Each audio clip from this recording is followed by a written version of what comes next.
Hello and welcome to another one of my videos, and in today's video I'm going to be going through a topic that I'm probably going to be met with some resistance on the way that I think about it, primarily because I think the way it's done is wrong. However, I don't have a better solution. But yeah, I'm going to be talking about why pricing catalogs are wrong, why I don't use them, and what the fundamental flaws are of them. Some people are going to bash me to high heaven. That's completely fine. However, before we get into it, if you do like my content, support me right now, you can do that by liking, commenting, and subscribing. So let's open it up. I'm not going to show you all the details purely because it's in Spanish. Don't know how I come across this. That's okay. So Alemania, that's Germany. So if you look at the pricing is very rigid, and I've always been a firm believer that when pricing coins, the price is actually it's very dynamic.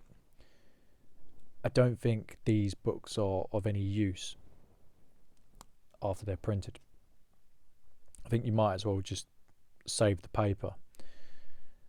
Now, I don't think it's purely down to I don't think it's purely down to the pricing being wrong. I just think it's so quickly out of date for a lot of reasons, a hell of a lot of reasons. So these are 20th coins. They're saying 20% or 21% over, and this just doesn't work. It doesn't work for a variety of reasons. It doesn't take into account where in the world these coins are being sold. So Australia is pretty much in the middle of nowhere.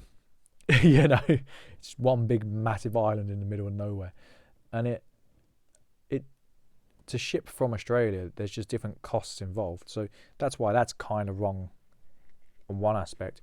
Another aspect is it doesn't really take into account the expansionary value of gold.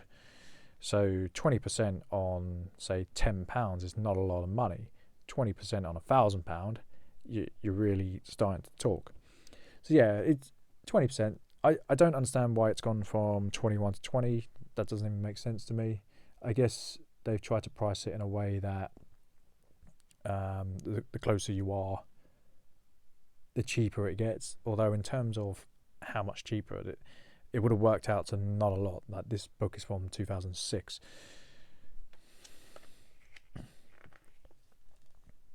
So as you get bigger, naturally the prices are coming down.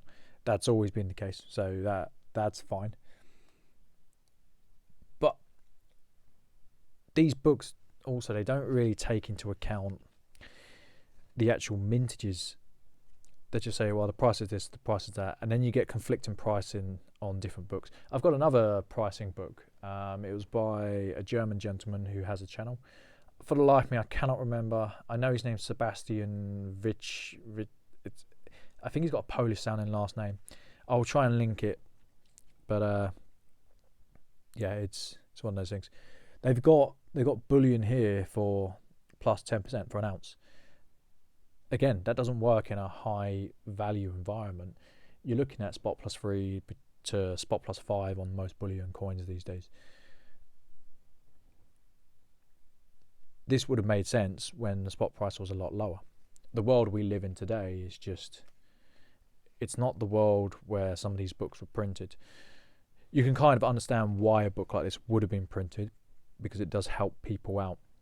However, the internet has gone completely mad, and the pricing is more volatile than it's ever been due to the internet. And it just doesn't really work. 2 ounces, 8% over spot. Can you even get your hand on 2 ounce gold coins anymore? I think most people have been priced out the market, for one, which is a real shame. I want a 2 ounce coin. Chances are I'm not going to be buying one. I don't know anyone who owns a 2 ounce coin. 10 ounce coin, spot plus 10, madness. It used to be. Could you imagine them charging spot plus 10 on 10 ounces these days? It wouldn't really happen. Or it shouldn't really happen. So have a look. And these are quite collectible coins, by the way, the nuggets. Let's go for something else. So this is the lunar calendar, as you're well aware. This is series 1, from the rat up until the dog or the hound. Spot plus 25%.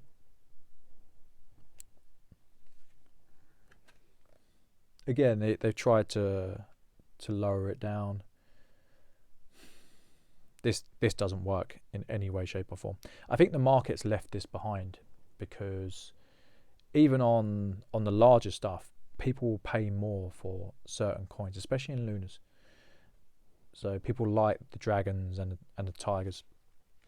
They will pay more for it. Like these two here, people may pay more for the horse. This tends to be, these are less desired coins. Don't think I've seen many of these, or these, to be honest. These two coins I don't think I've come across many. Austria, spot plus 12. That's probably fair. That probably holds out. Spot plus 10. And then you got these are your more currency coins that I love to sell. I can't get the camera any closer. I am trying. You know, in terms of, again, the pricing.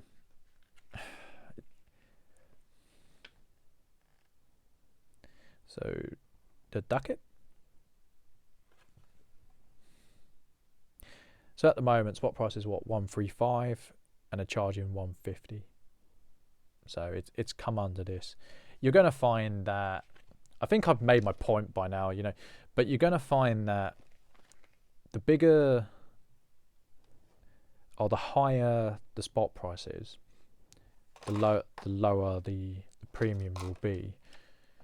And the market is pretty dynamic. You know, it changes on a daily basis. You know, you're never going to get a set amount. It doesn't take into account, like most of these books, they don't take into account ordering in bulk. So you go to some dealers in the UK and they got bulk pricing where it drops down and you pay cheaper as you go along. So yeah, you can see I'm not really a fan of this type of pricing. I don't understand why certain coins are priced one way and certain coins are priced another. Is it due to how much it's costing to get to, I presume, Spain? I guess this is a Spanish book. I'm guessing the person who produces this is Spanish. The pricing just doesn't make sense to me. It's nice to look back and see what it is. Like, I'd prefer to see a monetary value because it's a better document from history, but it just doesn't work that way. Let's look at pandas. Oh, that'd be nice, wouldn't it? So I've recently put a panda up. So I will show you. I've had this up at 100. It's probably worth about it's probably worth between 90 to 110, depending on if it's a good or a bad day.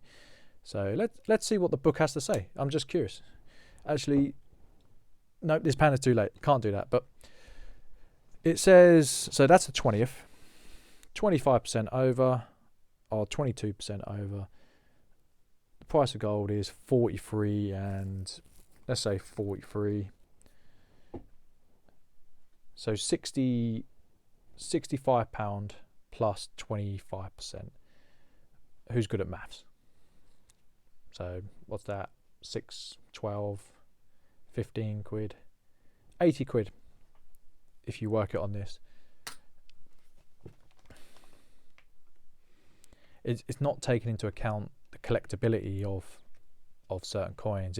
I think this pricing is very rudimental, and it probably worked. Like, there's certain coins I know, if you look at the smaller ones, they go for absolutely mega money. Mega money. You can't get your hands on them. Purely collector's coins. Again, there's different pricing for.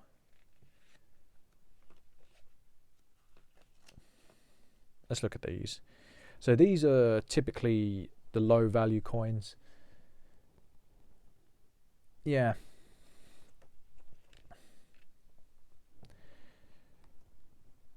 2002, 95 euros. That'd be nice, wouldn't it?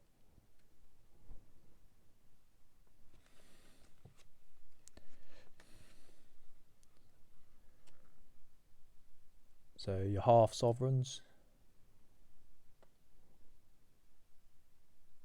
Oh, that's your full sovereigns. 115 euros, 110 euros. What a time to be alive. But yeah, I think I've kind of made my point. So I believe that the pricing of these books is fundamentally wrong due to how dynamic the market really is. And that's come about due to the internet. These pages, I might as well burn them, because as much as they're nice to historically document the prices that may or may not have been at that time, they just don't make sense. They don't take into account the fact that different coins have different desirability. They don't take into account the fact that different coins are limited in mintage. They don't take into account the geographic nature, nor the fact that prices are constantly changing on a continual basis. And I think these books are just for kind of lazy dealers, if I'm honest. You know, I said in a prior video that I don't have the time to price anymore. That's okay. You know, if you don't have the time to price, that is okay. But the world is a completely different place to where it was when this book came out in 2006. We do have the access of the internet. Anyone can check eBay. I have multiple of things I check. There's many websites I will look at and say, I like that, I don't like that, you know, and then I'll get a picture of where I want to price it.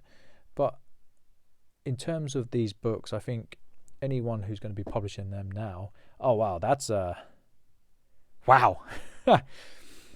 5 sovereign, 625 euros. 1989, 625 euros. I might phone this guy up and see if I can buy one of them. That is crazy. 1989, 5 sovereign. Could you imagine? But yeah, I think I've covered what I wanted to say. I do think these are fundamentally wrong, and I won't be using them to do my pricing. So yeah, tell me what you think. Do you agree with me? Do you think I'm off topic on this one?